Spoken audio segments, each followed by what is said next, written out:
Hey, what's up guys? On this video, we will see how to find hidden apps on any iPhone.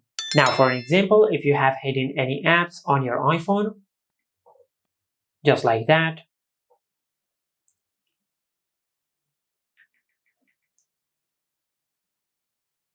Now, to find the hidden apps on your iPhone, just swipe to the left side and open the app library on your iPhone.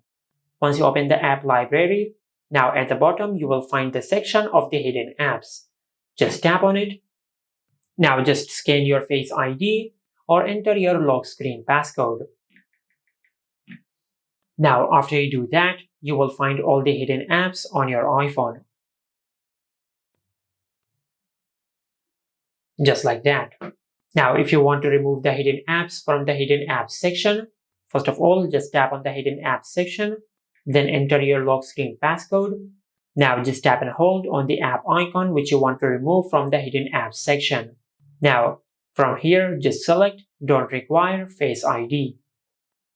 Then enter your lock screen passcode. And once you do that, you will remove the app from the hidden apps section.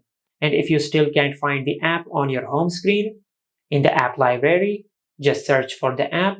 As you can see, this is the app which we have hidden. Just drag the app to your home screen. Just like that. And this is how you can find hidden apps on any iPhone. Make sure to like, comment, and subscribe. Thank you for watching.